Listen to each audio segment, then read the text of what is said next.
My name is Kayla Perry. I'm an assistant professor in the Department of Entomology at Ohio State University. Today is our final session of Emerald Ash Borer University for the spring semester. This program is done in partnership with Purdue University and Michigan State University. My colleagues on this project are Sheila Babbitt from Michigan State and Bob Bruner from Purdue. Both of them are here today.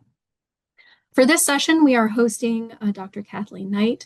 Dr. Knight is a research ecologist with the U.S. Forest Service Northern Research Station. She co-leads the American Elm Breeding Program and studies the impacts and management of emerald ash borer.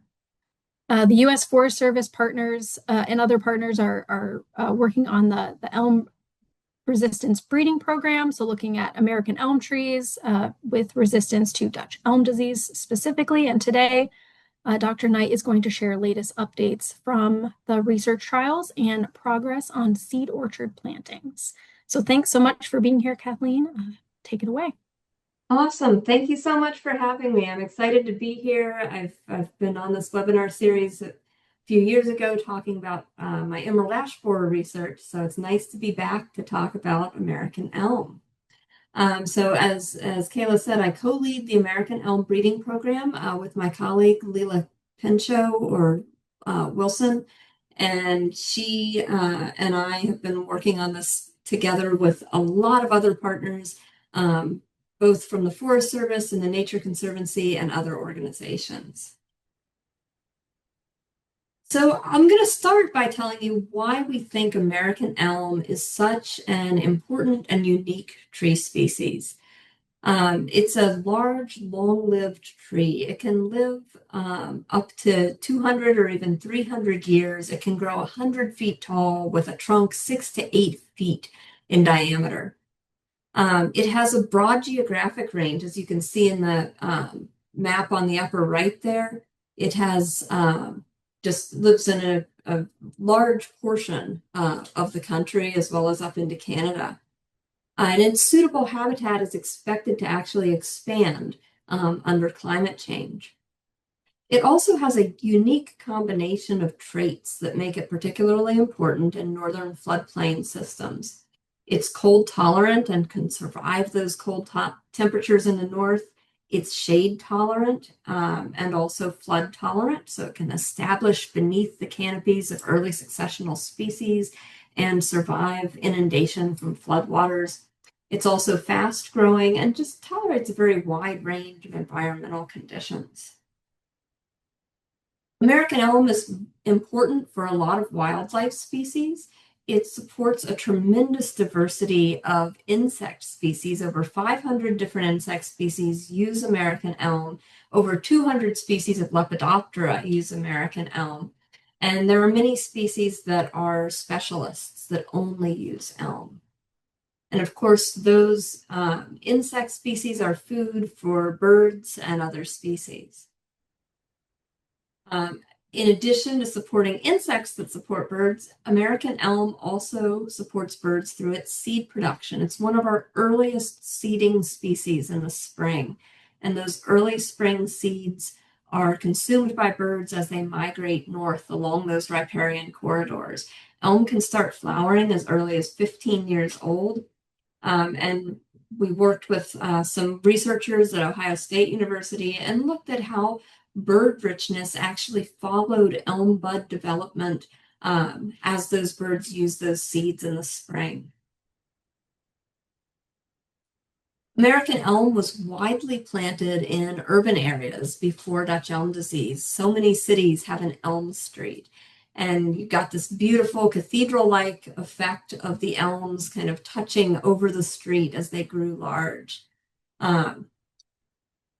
Also provides a number of important benefits in urban areas. It has good cooling of temperatures, reduction of pollutants, as well as particulate matter.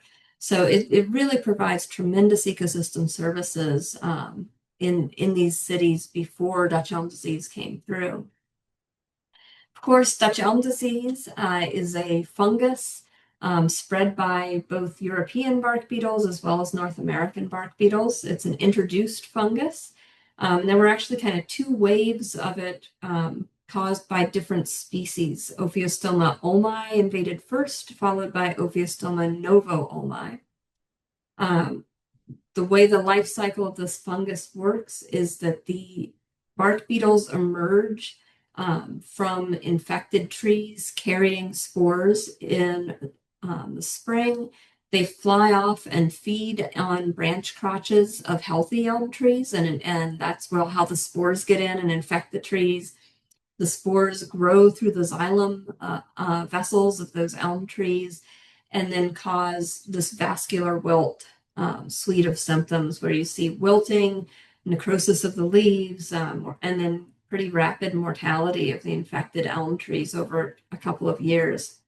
The bark beetles, after they feed, fly to dead elm material, so either killed by Dutch elm disease or other things, and then they form these maternal galleries just under the bark. And I know everyone's probably seen these galleries where you have the maternal gallery in the middle and then all the little radiating galleries coming out from the larva, from those offspring.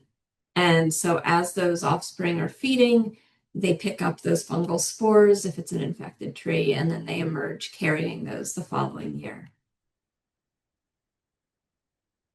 And so Dutch elm disease had a really large impact on American elm populations, especially the larger elm trees. And what this graph from Johnson and Waller shows is the diameter distribution of elm trees before and after Dutch elm disease in a floodplain in Wisconsin. And the gray bars are prior to Dutch elm disease, and you can see all the DBH classes on the x-axis. So there were quite a few of these larger trees in that floodplain. And then by 2007, 2008, you see the larger size classes really dropping out, and we're only left with the smaller elms. So they're really not fulfilling the same ecological role that they fulfilled before. So what replaced elm? Well, in a lot of areas, it was ash. So this is same forest, similar graph of green ash, and you can see green ash really increasing after that mortality from Dutch elm disease took out the elms. Our floodplain forests are just incredibly valuable places that are also in a lot of peril. They are dynamic ecosystems. They have periodic flooding. That flooding regime impacts what species can live there. And they provide a lot of value in terms of being able to absorb and slow floodwaters, filter sediments and nutrients to keep the water clean, sustaining biodiversity in these floodplains, and just have tremendous economic value. Many of our floodplains, in one paper says over 80%, have been substantially modified.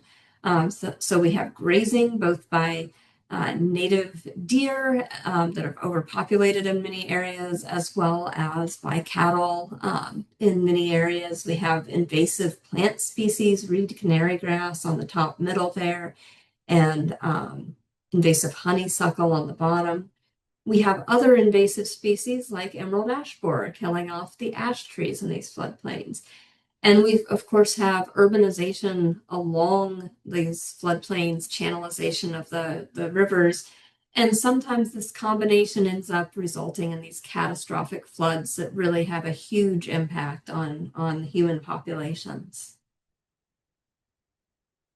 This is a wonderful diagram illustrating successional trajectories in floodplain forests in the Northeast, but I think it applies more broadly to many of our floodplains, going on the left from a sandbar all the way to the right to an old growth forest over time. And you can see on the right side there, the trees that are written down below with the arrows show what time period during that successional trajectory each of these tree species is important. And you can see American elm, green ash, and black ash all kind of popping in there in that mid to late successional stage, establishing beneath those early successional species as those early successional trees are dropping out. All the species that are circled are threatened by invasive pests and pathogens. So we're not only losing a single tree species, we're losing a suite of species that are all make up an important successional stage of these floodplain forests.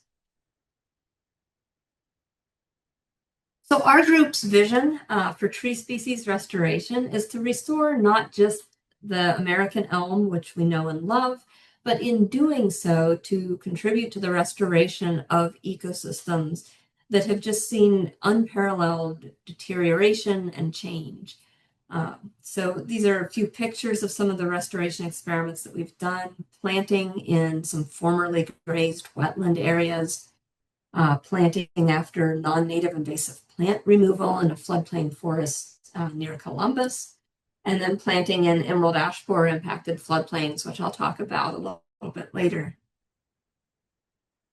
So this is our general process that we use for our tree breeding program. The first step is to find large survivor American elm trees, and then we collect material from them, small branches from them. From those branches, we can either use the branches for scion, or we can use them for cross-pollination to generate seeds. And then we test those resulting trees that we propagate to identify which ones have high enough resistance for our purposes. And there's kind of two paths there that you can go on.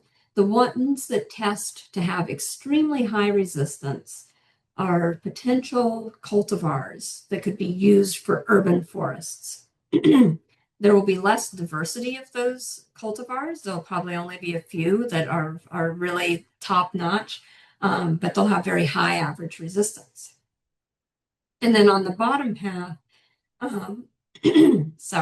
is using those trees that have moderate to high resistance in locally adapted seed orchard plantings, bringing those trees together into seed orchards so they can cross-pollinate. And then the resulting progeny from that seed orchard can be used for restoration plantings in rural or forest settings. And these are just showing, in practice, what does that actually look like? So on the left, you see an arborist collecting scion from a survivor elm. You see Tim in the greenhouse propagating these trees to make genetically identical copies of the trees. We plant those into field resistance trials that then get inoculated after several years, and then we assess those for 2 years following the inoculation. So the inoculation, we actually inject into the tree about 100,000 Dutch elm disease spores to really give it a hefty dose of Dutch elm disease and see what happens. We rate those trees' health over the next 2 years after inoculation, and the ones that survive and stay healthy or get knocked back a little but then rapidly recover are the trees that we can put together into those seed orchard plantings. These are just a few more pictures of that inoculation process. We drill a hole in the tree, and then on the right there is one of our interns, Alex Sloat, injecting those Dutch elm disease spores right into the tree. We always use a local fungal isolate. So we find a tree in the local area that has Dutch elm disease. We culture the Dutch elm disease fungus from it, grow it up in our lab, and then make the inoculum from it so that we're not spreading different fungal isolates around the country.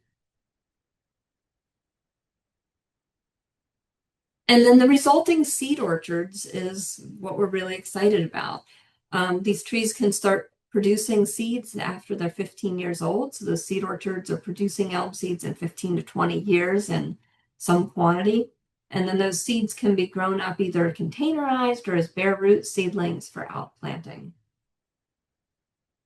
So this is the results of one of our inoculation trials from our lower Midwest population of elms. On the x-axis there is the Dutch elm disease decline rating, so percent of the canopy that's affected by Dutch elm disease.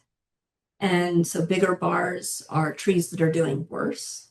And you can see in kind of salmon colored there at the top is our susceptible control. In green are all of the survivor elms that had been collected. And then in the purple there are the resistant controls that we used. These are commercially available Dutch elm disease resistant American elms. Jefferson, Colonial Spirit, Princeton, and Prairie Expedition. And you can see that some of those elms in green were similar to the susceptible control. They did not have high resistance when they were injected with the fungus. So they might have resistance through a different mechanism. Maybe they're less preferred by the bark beetles in the first place. And we kind of bypass that by injecting them. And then we see other elms in green there that have similar high levels of resistance to the resistant controls when they're injected. And so those are the elms that we want in our seed orchards. We're also currently doing survivor elm resistance trials for New England. So the graph I just showed you was the lower Midwest. And we're also working with a bunch of New England trees representing 40 large survivor elms that were collected from New England.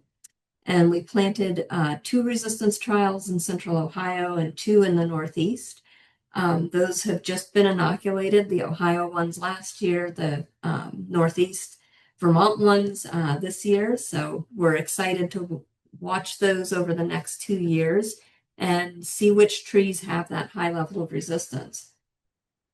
This shows the response after just 12 weeks, so not 2 years later, but just 12 weeks later after our inoculations last summer at the central Ohio locations. And you can see this is very similar to the lower Midwest graph. We have our susceptible controls there in that orange salmon color. We have the resistant controls in blue, Valley Forge and Princeton, and then all the survivor elms there are in green. And we can see that, you know, about 1/2 to 2/3 of those trees look like they have good levels of resistance, which is awesome to see. And one of them, NE36, is even better than any of our resistant controls. This is the original NE36 tree growing along a roadside there in the Northeast. The photo was by Christian Marks, who collected it. And so you can see too in the picture on the left, you know, these differences not only show up on our graph very nicely, but they're really apparent, right? When you're looking at the trees. The tree in the foreground there has, you know, heavy decline from Dutch elm disease, a lot of dead leaves. That would be one of our like 100% canopy affected. But then right behind it, there's another tree that got inoculated. It looks just fine. So we're working in 4 different main population geographic areas. Those are those big circles with the different colors. And then we're planning or already planting seed orchards for each of those areas. And our goal for the American elm seed orchards is to have genetic diversity. The goal, according to the geneticists, is to have around 30 trees that all have good resistance to Dutch elm disease. So we'll probably hit that for some of them. We'll probably have around 20 for some of them and need to do another round of testing. Local adaptation, so the trees have all been collected from within that population area, and then good disease resistance. And so in the dark blue there is our northern cold hardy population. These are all trees from northern Minnesota, Wisconsin, and kind of the Upper Peninsula or northern part of Michigan. We have 3 seed orchards going in there. Those are all at U.S. Forest Service owned areas, the Chippewa National Forest, the Oconto River Seed Orchard, and the Chittenden Seed Orchard. And then we have our Upper Mississippi population circled there in orange. This one's in collaboration with the U.S. Army Corps of Engineers and Wisconsin DNR. So we'll have 1 planting at the Oconto River Seed Orchard and 1 planting on Wisconsin DNR property. The lower Midwest is circled there in that light teal. And we have 2 plantings going in Ohio, one of which we just planted a bunch of trees this spring that have already been tested for Dutch elm disease, as well as some new trees that have not yet been tested. So with many of these seed orchards, we actually kind of call them future seed orchards because we include trees that have not yet been tested. We're going to inoculate those trees, and then once they're inoculated, we'll actually, after those 2 years of ratings, cut down and remove any of the trees that aren't good enough and just keep the trees that have that high level of resistance to convert the seed orchard well, to convert the resistance trial into a seed orchard. So we have the one in Central Ohio in collaboration with the Appalachia Ohio Alliance. They're hosting it on their land. Northwest Ohio Toledo Metro Parks will be hosting a planting that we'll start putting in the next couple of years. And then the University of Illinois is working on a planting as well in Illinois. And then for the Northeast population, there with the yellow circle, one of the resistance trials in Vermont and one of the resistance trials in Central Ohio will be converted to seed orchards. So removing the trees that did not have good resistance, just keeping the ones that do. And then we're going to plant an additional seed orchard that just includes those good trees and also includes some additional new selections of American elm from New England. So we'll have another seed orchard up there in New England. In addition to the seed orchards and resistance screening work, we're also doing a number of different research projects. And one of the goals of these research projects is to find better ways to identify resistant trees. So one of those ways is to be able to do these inoculations in young trees in pots in the greenhouse after only growing them a year, rather than having to find land and plant them out and grow them for 5 years to inoculate them. This could really greatly accelerate our work. And I'll show you another slide next with some early results from some of these potted assays in the greenhouse. We're also working with a number of university collaborators on spectral imagery, being able to scan the leaves, and transcriptomics and metabolomics to be able to better identify resistant trees and distinguish those. We also have research to understand genetic diversity of elm across the landscape, so we understand what it is we're trying to conserve and make sure that we're moving trees around and putting them in populations, grouping them in appropriate ways, understanding adaptation to those local environmental conditions. So there's some cold tolerance research going on led by Dr. John Butner, some genetic diversity work led by Jeremy Font, and assisted migration, a really neat assisted migration study in Wisconsin led by Dr. Crystal Kern. So we have a number of different studies going on helping us understand, how to get elms appropriately out onto the landscape so they'll be adapted to where we put them. We're also doing urban restoration work with those very top performing cultivars. I'll show you some of that. And then we're also doing forest restoration studies to understand restoration techniques. And that's along with a number of partners, including the Nature Conservancy. So this is that preliminary work from the potted assay in the greenhouses. I'm going to grab a drink real quick.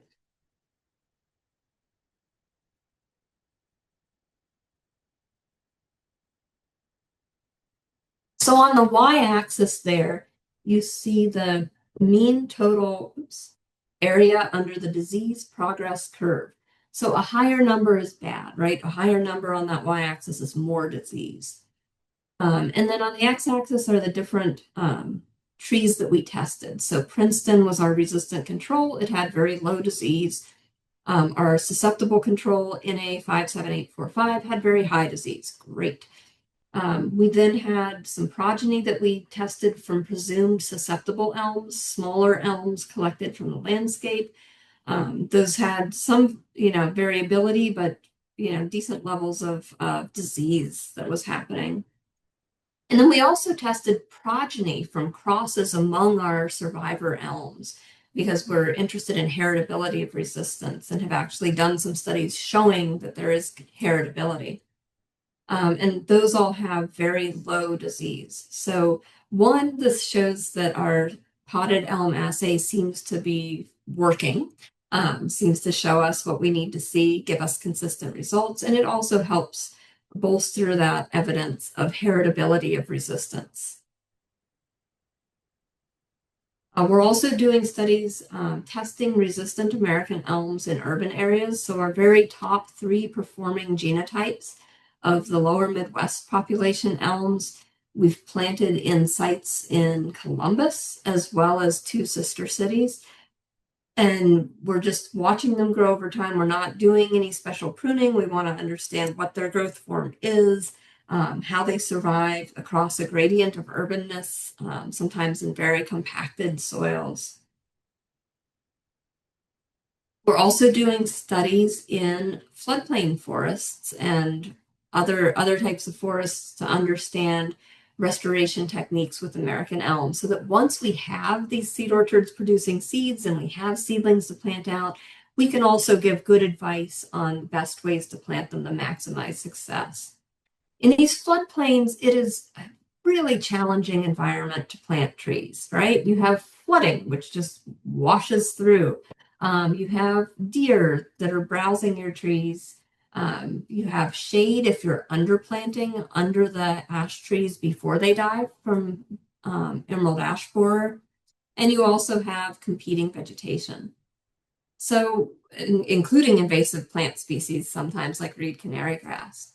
So we wanted to understand what factors affected the growth and survival of our planted tree seedlings and what the best planting strategy was. We tested a number of different factors. So one of those factors was the species of tree. We tested elm, pin oak, and sycamore trees in 3 sites in Ohio. We tested 2 different initial sizes of the trees, some very small trees versus larger trees. We caged some of the trees and didn't cage other trees just for the large trees. And then we actually measured canopy openness above every seedling to understand what the light environment was, how much shading that seedling was getting.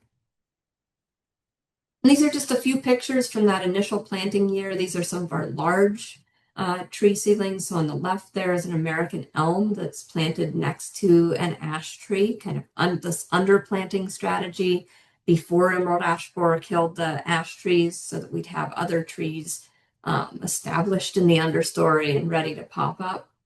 And then on the right, there is a sycamore that's caged in a woven wire cage. And you can see we do get flooding in these floodplains. Shortly after we planted, we had some floodwaters come in. And this is those sites 10 years later. So you can see the ash trees in the canopy are dead now. On the blue arrow there is pointing to one of our sycamore trees that's now 15 or 20 feet tall. And the white arrow is pointing to one of our elm trees that's lost most of its leaves. This was early fall. And it's doing great as well. And you can see that it still has that cage on it that has protected it from deer. In terms of our results, I'll first show you what happened to the trees that did not have fences. So the small trees with no fence, as well as the large trees with no fence, had really similar results. So I'm just going to show you the small trees for now. And on these graphs, the solid lines are the trees that were in large gaps with over 20% canopy openness. Those dashed lines are 5 to 9% canopy openness, 10 to 20% canopy openness, so kind of smaller gaps. And then those dotted lines are the trees in less than 5% canopy openness, so pretty deep shade. On the y-axis is survival over time, and we have a couple of different time points there. And so you can see with these small trees, the elms that are there in green had about 40% survival at the end of the study when they were planted in high light, much lower survival in the lower light levels. The oaks were very similar, around 40% survival when they're planted in high light. After those 10 years, lower survival in the low light levels. Sycamore in purple had the best survival, 80% survival after those 4 years, with low survival in the very lowest light levels. So these trees survived. How did they grow? So this is growth, the height of these small trees that were not fenced. And you can see the sycamore there in purple. After those first few years of growth, between years 4 and 10, just took off and were over 6 meters tall by that 10-year mark. The elms and the oaks, however, basically stayed the same height throughout the study. So these trees were just constantly being browsed by deer. They never got above the competing vegetation. They just kind of hung out there in that understory and did not pop up into that overstory layer. So what happens when we put a fence on them? So this is survival of the large trees with a fence. Once again, those 4 different light levels, with the solid line being highlight and the dashed lines being medium and the dotted lines being low light. And we see a little better survival with the elms, around 50 or 60% survival in those intermediate light levels. Similar with the oaks, we're seeing 50% survival in those highest light levels. And then the sycamores, once again, did pretty similarly to how they did without a fence. They were around 70% survival in those highest light levels. So they survived. How did they grow? Here's where we actually saw growth of the elms and the oaks. So all 3 species are doing well and growing by the end of the study, by the 10-year mark, getting above that deer browse line, and starting to get up into that overstory layer as the ash trees had died. So that's fantastic to see, that being, when you invest in planting these larger trees and actually cage them, you can really get a fantastic result. So our take-home messages from the floodplain restoration were that the Dutch elm disease tolerant American elms, as well as pin oak and sycamore that we planted in Ohio ash floodplains, were able to establish and survive. The elm and pin oak performed well when they were protected from deer, either in moderate shade or large gaps. Without deer protection, the small trees just didn't grow above the competing vegetation. The sycamore performed extremely well in large gaps with sun exposure, with or without deer protection. So it's less preferred by the deer and really doesn't need that investment in protection. So I'm going to take a minute to talk about one other topic here. One of the other things that we're studying with American elm is a new invasive pest of American elm, the elm zigzag sawfly. And I've been working with several collaborators on this work, including Kayla Perry, as well as Kelly Oaten and Cezia Serrato. A little introduction to the elm zigzag sawfly, and how to recognize it. This characteristic zigzag feeding pattern is the best way to recognize this pest. It does this in its early instars. The eggs are laid on the edge of the leaf, on one of those elm teeth on the edge of the leaf, and then it forms a zigzag, stays in between 2 veins on the leaf as it feeds. It also has kind of a black stripe on its head and on its front legs. This is the adult elm zigzag sawfly. It's darker in color. It's got kind of light colored or yellow legs, and these really stout kind of curved antennae that to me remind me of like a little billy goat almost. The adults it's parthenogenic. All of the adults are female, and when they emerge, they're immediately ready to lay eggs. This is the life cycle of elm zigzag sawfly, a really nice graphic by Abby Ratcliffe at NCSU. It is parthenogenic, as I was saying. The females can lay, in the literature, it's anywhere from 7 to 49 eggs. And they can have up to 6 generations per year. So if you start doing the math on that, it gets really horrifying really quickly. A single female can lead to hundreds of thousands of zigzag sawflies by the end of the summer. They emerge, lay eggs on the edge of the leaf. The larvae feed. They then create a cocoon, usually on another leaf or on a stem. The adults emerge within 10 days and are immediately able to lay more eggs. They, when they're done with their life cycle, they'll actually drop down to the soil and create an overwintering cocoon in the soil. And some of these overwintering cocoons may be produced with each generation. We don't really understand the factors that affect their biology, their population dynamics, and their impact on trees. We have a lot of variation in impact. So those early instars make the zigzags, but then as they get larger, you can see one that's larger just kind of going down and chomping the whole leaf. So they'll eat all parts of the leaf except for the mid vein and basically eliminate those early zigzags so that you can't see those anymore. And then on the right there, you see some of these cocoons laid on the underside of the one remaining leaf on the stem that hasn't been consumed. Those summer cocoons are kind of beautiful. They're gold and kind of lacy. You can see the larva inside of it. The winter cocoons that they make in the soil are more opaque and smaller. We kind of forced them to make cocoons not in the soil so we could see what they look like.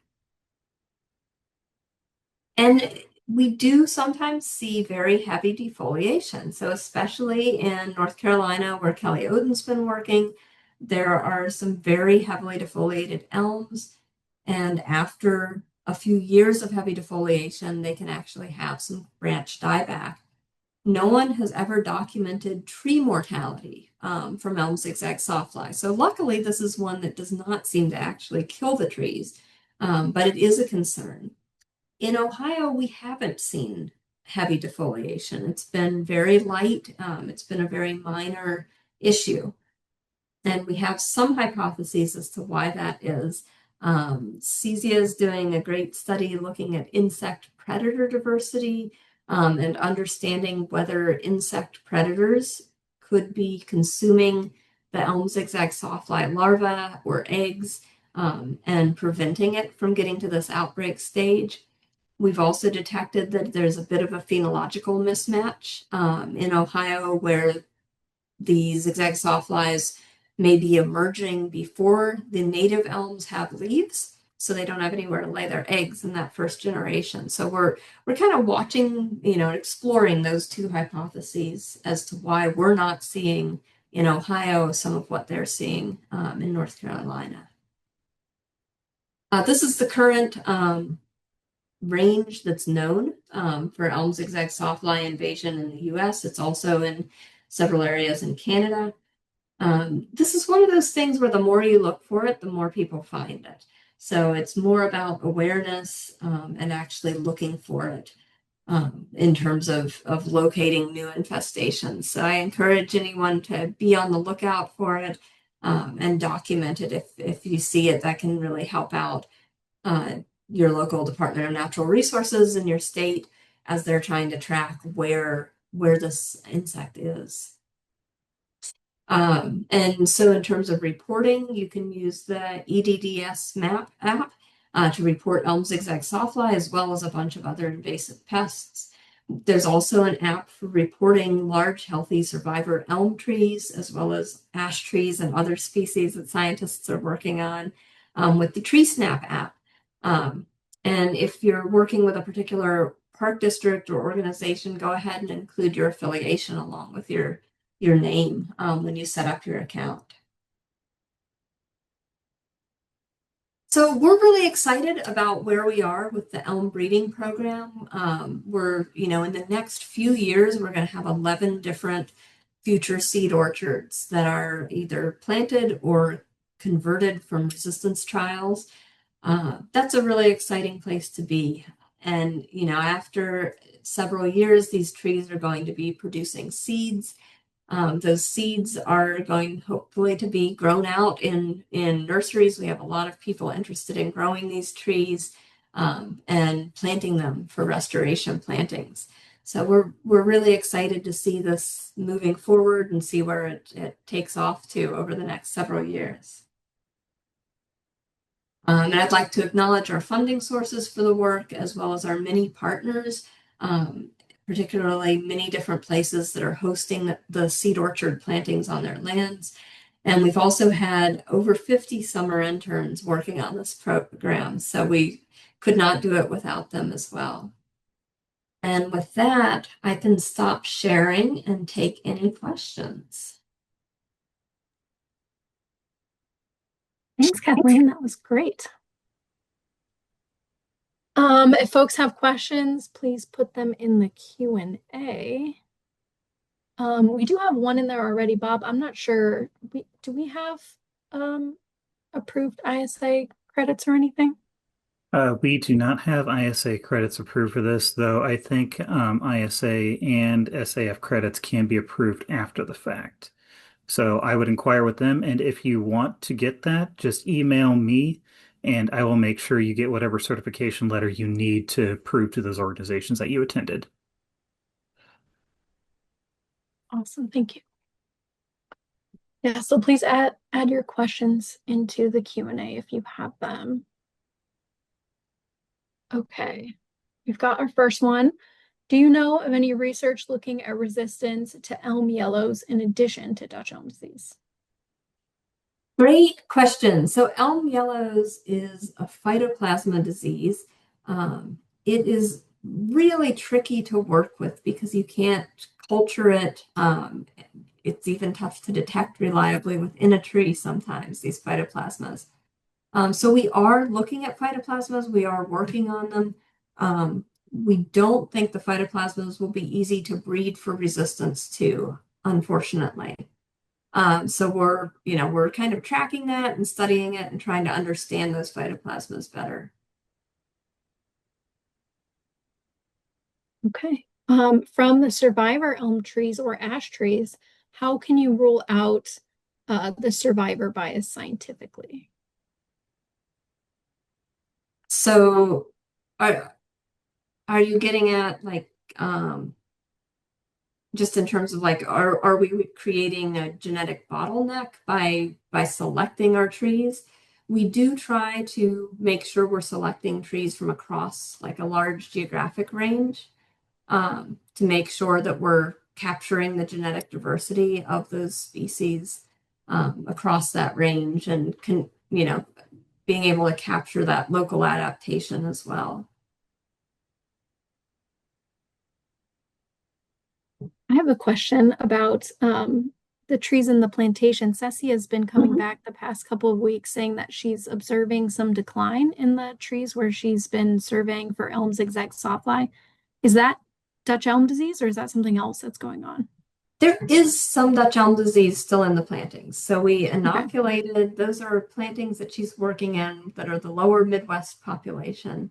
And we inoculated those, gosh, 2016, so 10 years ago now.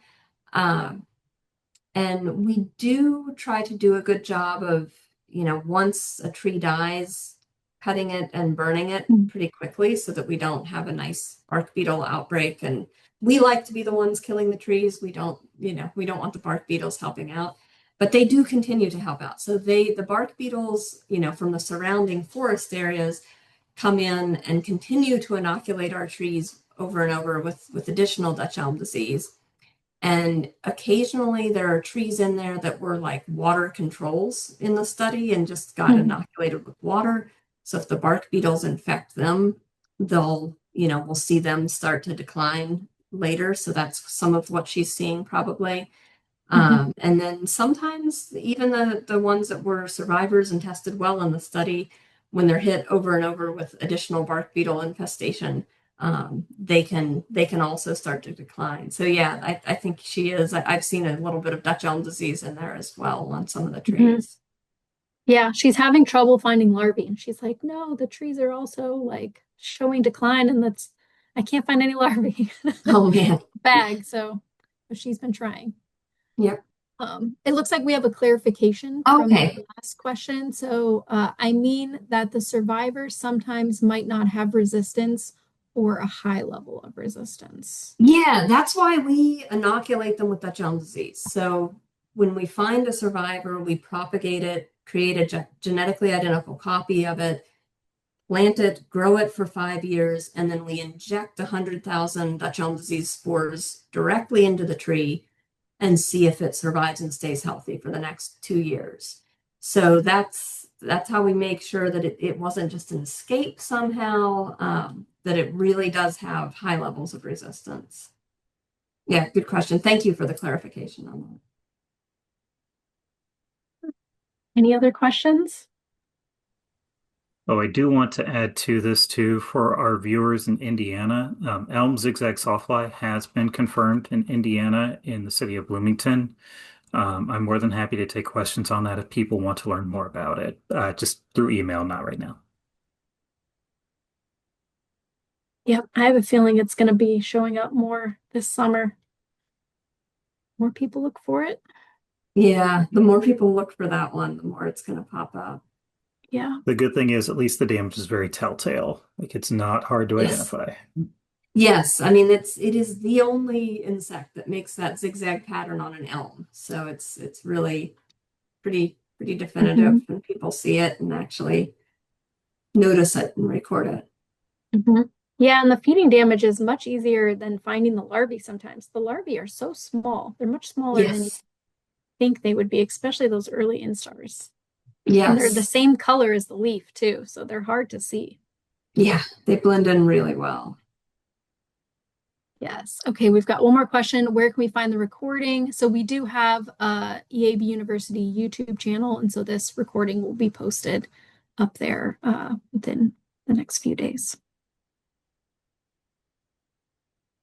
All right, any final questions?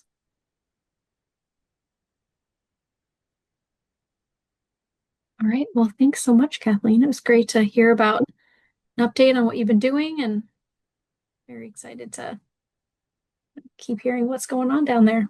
I wish I could get down there more often. Yeah. Well, thank you so much for having me. It's been great to have Kezia at the lab this summer looking at the insects, and I was floored how many insects how many predators she found and cataloged on those sticky traps. Yep. We're gonna do it again, see if we have any differences among years, and also I'm really excited to see what happens with the bagging of the larvae. Yes. So more to come. Fingers crossed. All right. Thank you so much.